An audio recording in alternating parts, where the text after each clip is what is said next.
Everybody wants to be an entrepreneur, but very few people understand what goes on behind the scenes. There's a lot of pain, a lot of struggle, a lot of late sleepless nights, but it's all worth it in the end. And the best part is when it comes to entrepreneur, business owner, influencer, we've got one of my very close friends, Wes, who's going to share a little bit behind the scenes.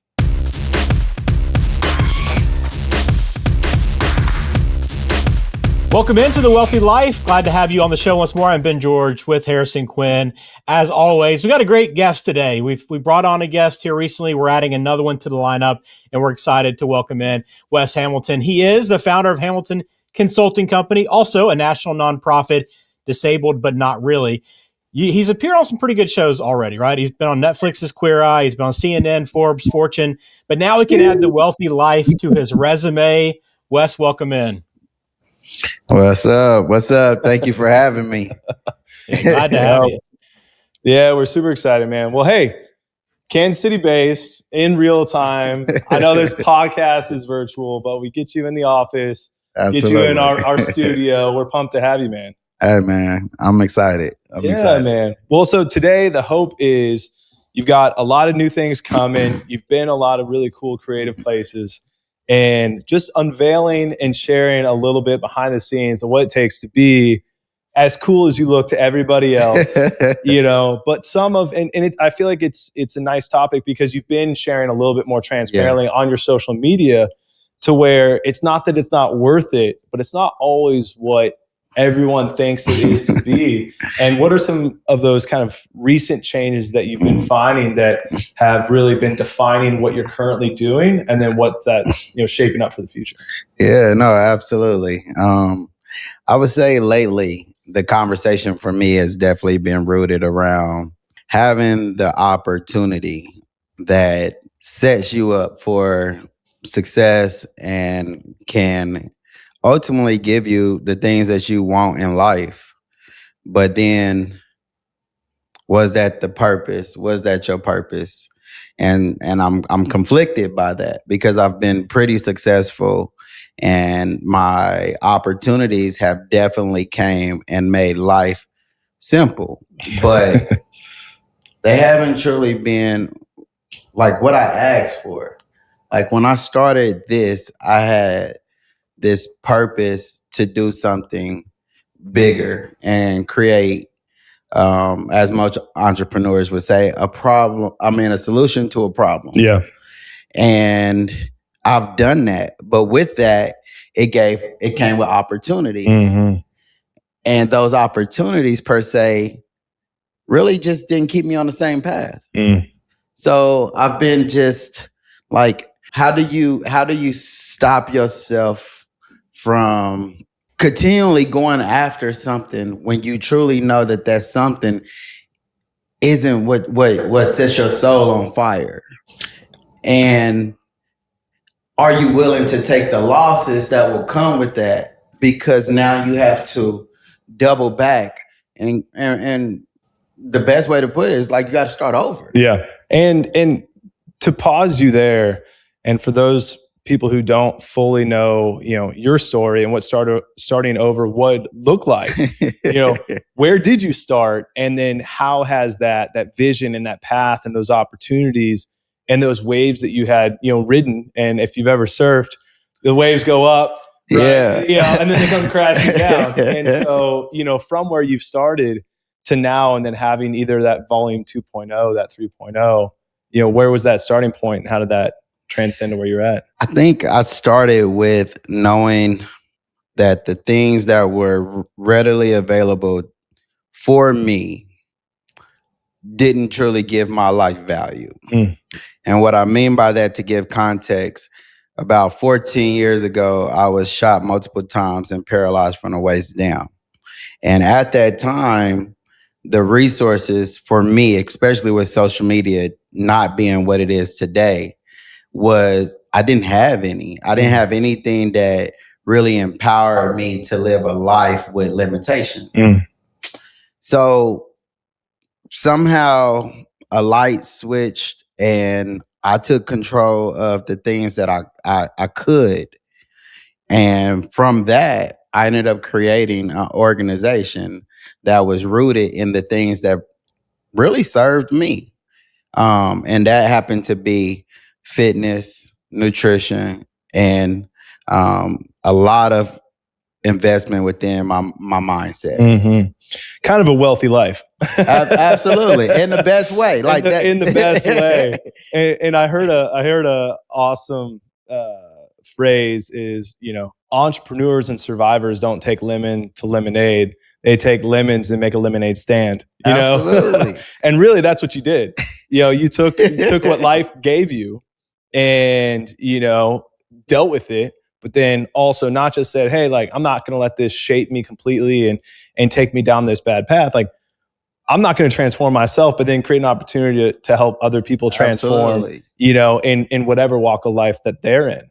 And so from that really amazing story, then inception, and, we talked about a little bit of this, for the last handful of years and being able to witness your growth is, what's the trade-off of taking those pretty unique opportunities that you've gotten yourself in front of that didn't maybe align with what you were wanting, but almost knowing that you had to ride that wave to take that path to get where you're at now and then where you're going? Absolutely. So I was 24 when my incident happened. And at that time, my mindset was definitely about hustle. Just wasn't the most legit way. And I share that because, like, I don't think I just created something I love the idea, but there was definitely a hustle in me. And when my life changed, I couldn't truly hustle the way that I wanted to anymore. Yeah. Which made me have to switch paths. So when I think about even starting an organization, it just came from a lot of grind and finesse. I was doing something that, like, no one came to me and was like, man, I know opportunities is going to be hard because of, like, your physical limitations, but guess what? You could create something and it can be something. Like, no one came to me like that. Instead, everyone was like, man, go get that disability check, man. Go live a comfortable life. And I'm thinking, like, but I'm only 20. So point being, man, I think I couldn't be defeated. Yeah. And so my ambition went to not just create something, but, man, let me go ahead and, like, take the hustle that I've always known, implement it in something that now, like, I believe in. Yep. Like, it wasn't just, like, by design. Yeah. Like, I'm just good at it and it's working for me. This was something that I believed in. So how do I take what my hustle and implementing what I believe in? Well, it starts with sacrifice. Yeah. Like, a lot of people have to be able to sacrifice just all things, your time, money, sanity, absolutely. And so I think for me, it was that kind of pivoted the belief system. Yeah. And everything, man, I'm a true believer that once you are on your path, then God makes a way. Mm-hmm. Like, at the end of the day, that's just, like, when you're destined to do what is in your heart to do, then everything else sets itself up for you. So, like, my wealth journey per se wasn't one that I truly aspired to make money. Yeah. Like, I was just like, man, I'm trying to help people. Yeah. And when I started to help people, which is ironic, it wasn't just help people. I have to share this tidbit. So what I did was, my first year that I really wanted to take it serious, my disability check was roughly about $900 a month. And that's nothing. But at that time, I was lucky to have, like, a rent that was, say, about $600. So rent and bills, I was able to take care of that. And the remainder that I had was a little bit over $200 a month. Because I established this nonprofit, there was a local entity, co-working space in the city called WeWork. And so they had just opened up in Kansas City. And I remember going, and I'm like, y'all got nonprofit deals? And they're like, yeah, like we got an office and we got it for you for $250 a month. I'm like, you know what? That's exactly what I got. That's left. what I have. So I went on and just started. I got an office at WeWork, and I'm like, people gonna have to take me serious because I'm in here with all these professionals. And so then within like 3 months, because I'm living off faith and I believe in what I'm doing. Within 3 months, I remember there was this thing called a Community Givers Award that WeWork was doing back in 2017, 2018. And at that time, I was doing a community event called Hydrate the Homeless. And I just, submitted the nomination. That was like over 200,000 members. Like, you'd be lucky if you get it. Well, I got it, right? Like I won it. And I'm like, there's no way I won it. And long story short, they ended up flying me to New York. First time I've ever been flew on somebody else's dime, which I didn't even understand that was a thing. And then after all the good mojo that happened in the event, they ended up giving me $18,000. Wow. That was the first moment that I knew that if I continue on this path of doing what I believe that I am destined to do, and I sacrifice the things that don't, like, I just have to sacrifice something. Yeah. Then everything else is going to set itself for me. And that was probably my light bulb moment to never give up. And as amazing as that story is, I just want to highlight one thing that people who have never taken a risk will not understand this until you get to this point, or risking it all, or burning the boats, or whatever that is. This man, which is the first time I'm hearing this story, $600 for rent, $900 for disability. So the only thing he has left is to pay off more rent. That doesn't make any sense, right? Like, that's not what you should be doing from a financial advisor. That's not what you should be doing. But those, like, fortune favors the brave, right? Those who take risks are rewarded, and not every time. And usually, and almost guaranteed, not in the time that you think it's going to happen. Absolutely. Right? There's a plan, but in hindsight, you can see it. But in the real time, you have no idea what's going on, right? Everything looks like a risk. But in retrospect, you're like, oh, that was the plan all along. Absolutely. That was the plan. And so that's amazing. That's cool. I didn't know that. And so for anybody, this is not a promo for WeWork. I'm currently sitting in a WeWork. I've been a member for 7 years or so. But those are the cool opportunities that present themselves, and they're only presented when you take those risks. Absolutely. Like, that's it. There's no reward without risk.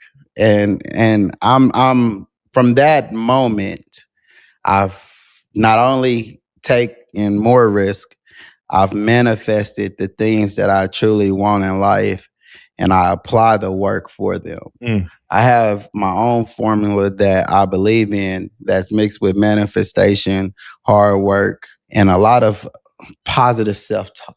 Yeah. And I believe that if you work, you gotta work. I mean, everyone loves the easy life. And that's the thing. Life for me looks easy, but the work that I do on behind the scenes that I love so much might be 10 hours plus on a computer. Yeah.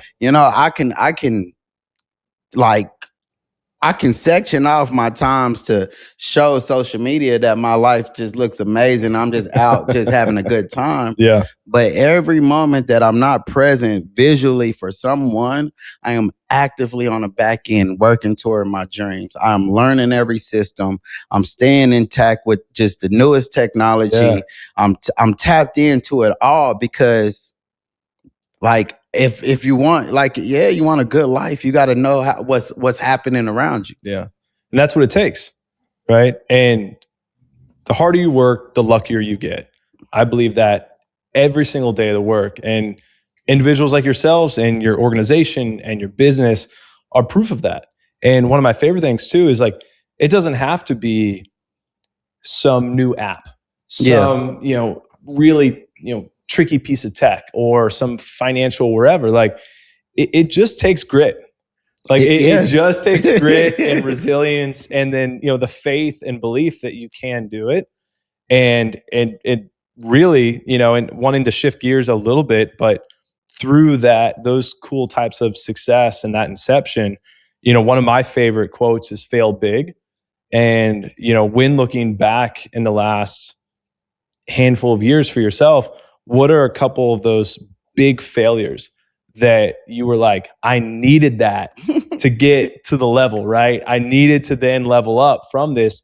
And then you're obviously learning. What were a couple of those? I'm learning now. Like one of the biggest failures for me is accepting all the opportunities and then really just stepping away from them all. And I call that a failure because I didn't lose the opportunity. I just removed myself from them, which on the outside in, I did fail when it came to what my quality of life looked like moving forward. But another one is receiving more money than I knew how to handle it. And the lack of people in my circle that could give me advice on how to handle it. Like, I think that was a failure too.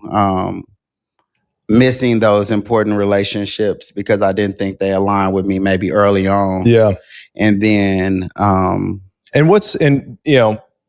talking about the wealthy life, mind, body, soul, finance, joy, pain, failure, all of that, when getting those, first big checks ever, or, having those jobs coming in, what were some pieces of either advice you'd give to yourself now, back then, or maybe having the ability to organize what that would look like for you back then to, elevate yourself? Because we always learn from our failures, but if there's ways to fail more efficient or fail forward, absolutely, what would that look like back then? Oh man, I think I would tell myself to slow down. Just because you are making it, don't mean that it lasts. Learn how to save more for your future than trying to spend it all in a day. And you can't take care of everybody, man. You just can't. I think, and it happens in a lot of people's like livelihoods, but for me, and definitely with cultural differences here, but there is a survivor type of like mindset, from where I come from. Yeah. And there is so much lack of knowledge when it comes to anything financial. Yeah. So when you win big, everybody wins with you. Yeah. And even though that sounds so good, when you lose big, no one loses with you. It's just you. It's just you. It's just you. And you're left holding the knot bag. And everyone else is like, but you didn't have to. Yeah. And it's like that. Yeah. That should have been shared when, but I think, man, I had I won't say a bad relationship with money. I just think that I had more. I am so grateful to have lost, not just like what I've lost when it comes to like money, but also like learning the tax system. Like if anybody robbed me the most, it was taxes, man. I remember just my first year, like I went from looking forward to a tax return to my first year paying $90K in taxes. And I'm like, ain't no way. And so that's, after that first year, I'm asking questions. And when I'm learning, like, there's so many ways to maneuver, but because I wasn't prepared and knew ahead of time, I probably failed myself for a couple more years just learning the process. And I think, like, man, like, that alone, just that awareness, man, I don't got no money. Yeah. Like my mindset is I'm broke. Like I don't got it because like, man, like when you think of how to set yourself up just to have a good life, there's really not much spending involved. Yeah. No matter how much you make. Yeah. Yeah. It's like you because in entrepreneurship, like right now, I mean, I went from just I had money in the bank, but I also was making money. So, I mean, my my rate is around 15K for 60 minutes. Yeah. So imagine being booked and busy and you got 4 or 5 events and you make 15K each event. So you make 45 in 1 week. Yeah. Oh man, of course I can spend 20 of that. You know, and that's it. And with technology, yeah, dude, you can spend money with your eyes closed. Man, you can spend $100,000 in 5 minutes. Yeah, yeah, like just on the computer. Yeah, which is dangerous, right? And that's, I mean, it's such a good testament though, because like it sounds so simple, but you know, future you. When people say pay yourself first, it's really this elusive comment. But to me, I'm like, future you. You know, save for future you, and it's not what you make; it's what you take home. Absolutely. You know, and my comment too about like taking care of family and friends and all this and winning big, like it feels so good. But a comment I've used with an athlete before, I go, if everyone's rich, no one's rich. Like if everyone's paid, like for how long? Yeah. Right. We can't all be, you know, and it's the same reason why you don't, every single homeless person on the street, you don't hand them $100 or a percentage of your salary, right? You can't do that.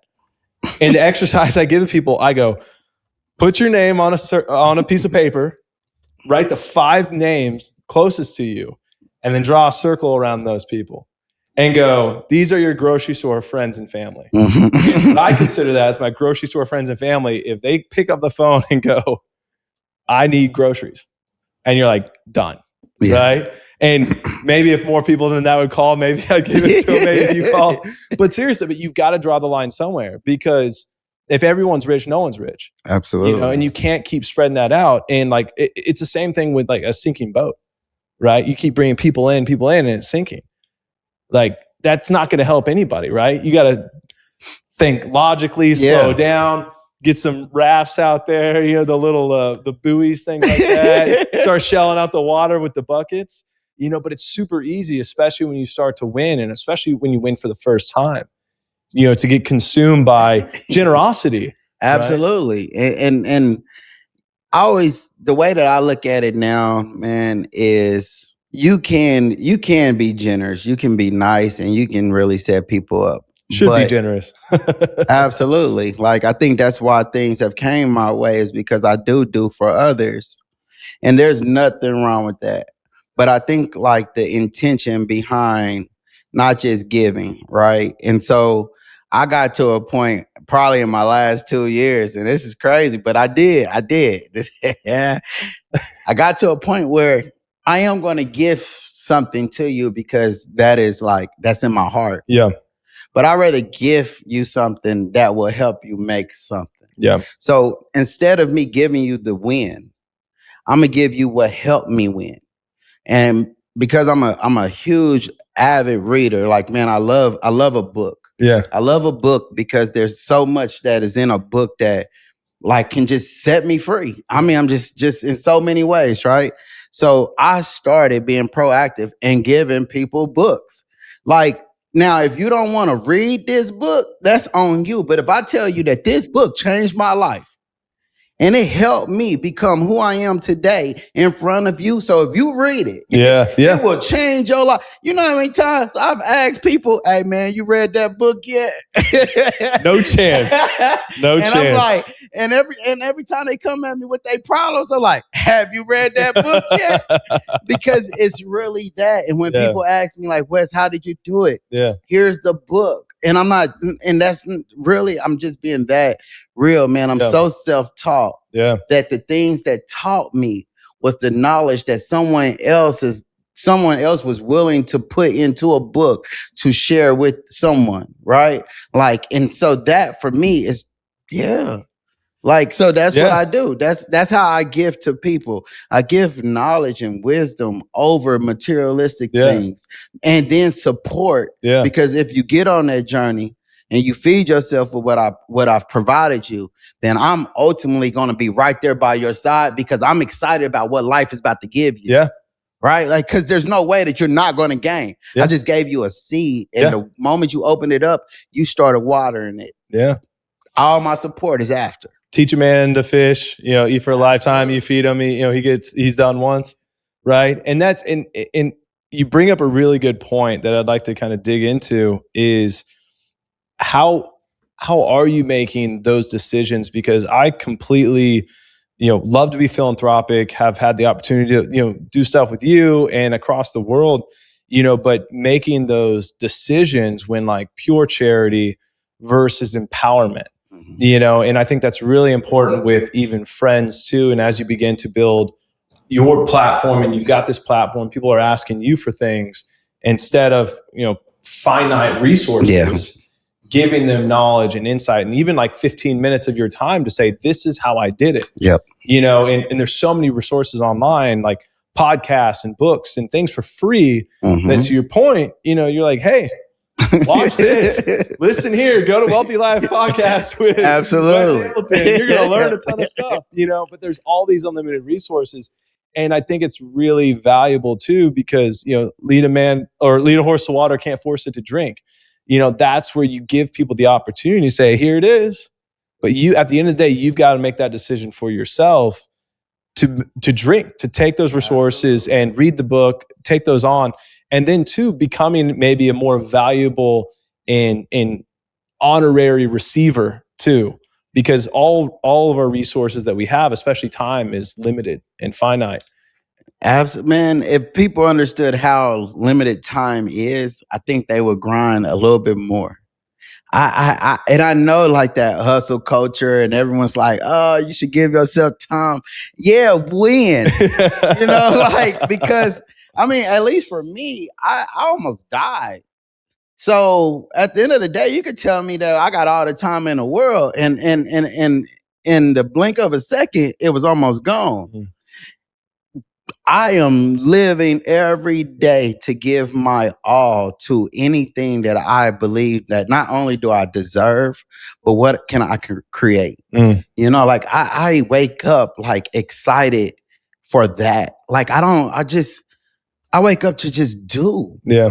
And it's not, it doesn't have to be a whole, like a balance. Yeah. So it might not be a crazy day, but if you don't spend at least an hour a day working towards your dreams, and that isn't always entrepreneurship, but it could be freedom. And whatever you see, whether it's time freedom, financial freedom, right? Like kid freedom, I don't know, but if that is what it is, you should commit yourself at least an hour a day. It's just like going to the gym. They say start one day a week. Yeah. The next thing you know, you'll be hungry for another. Yeah.